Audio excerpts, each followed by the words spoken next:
What's up guys, it's Zach from Zach Live Reviews, and I'm bringing you another video, this time about the iPhone 7 in particular. Just want to go over what has happened in the past 6 months and how the phone has held up. Well, it's been around 6 months. So, yes, let's dive into this journey with iPhone 7 Plus.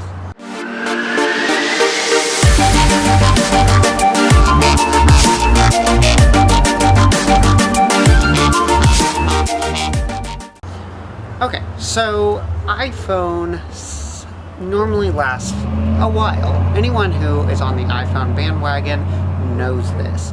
And so no complaints majorly so far from iPhone 7 Plus. It has held up miraculously.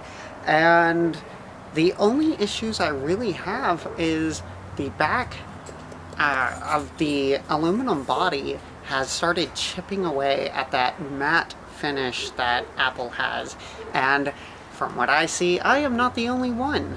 It seems that this is a problem Apple is facing with this matte color, and as you know, with the jet black, it also is facing some sort of paint issues such as scratching and microaggressions. But other than that, it seems like the body, as far as the new 7000 series aluminum, is holding up great, and Apple did not disappoint on that.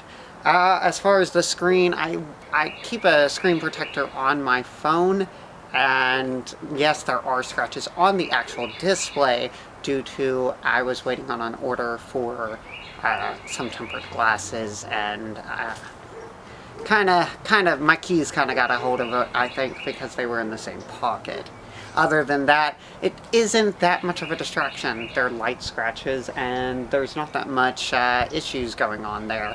So, no real complaints from the screen either. The display doesn't have burn-in, which is a great sign of good health for a phone, especially on these displays that Apple uses. Unlike OLED, and maybe, hopefully, Apple will find an OLED problem for the next iPhone for the burn-in. However, battery life seems to be phenomenal still out of my 7 Plus. I do not have any issues. I am at 87%, and it is 5:16. I did plug it in while driving earlier, which is not that big of a deal.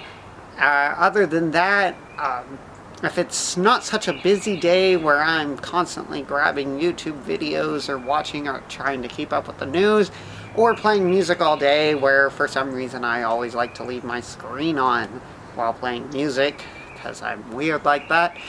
On those days I can get about 30% by the time I get home, about 9 o'clock at night.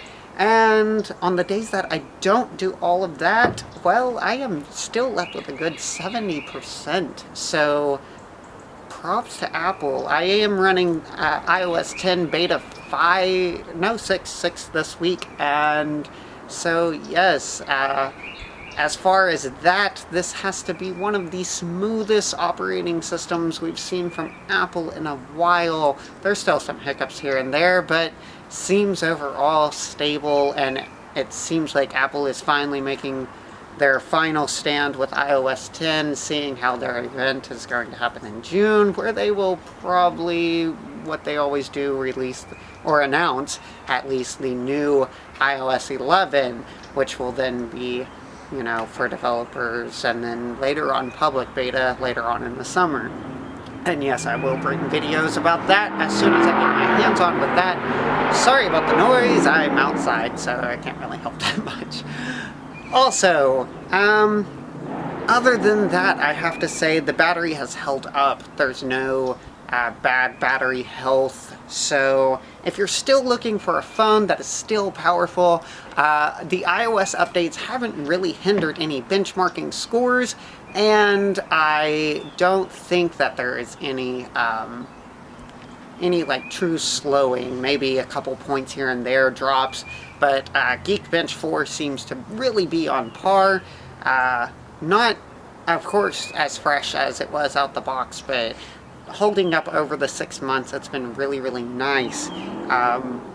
So yes, this is my overall impressions on how this phone is holding up. The Taptic engine is one thing I was worried about, seeing how in this operating system on the 7 and 7 Plus, it uses it way more than what I've seen on any other phone. I actually have tried it on a 6S, and there are more times that the Taptic engine works with the software with this new Taptic engine and the new iOS's. So I was concerned that maybe wear and tear on this engine might happen over time, and only more time will tell if this is actually going to be a problem in the future. However, I don't really think it is. The home button seems to be working amazing, and there's no true hiccups. So yeah.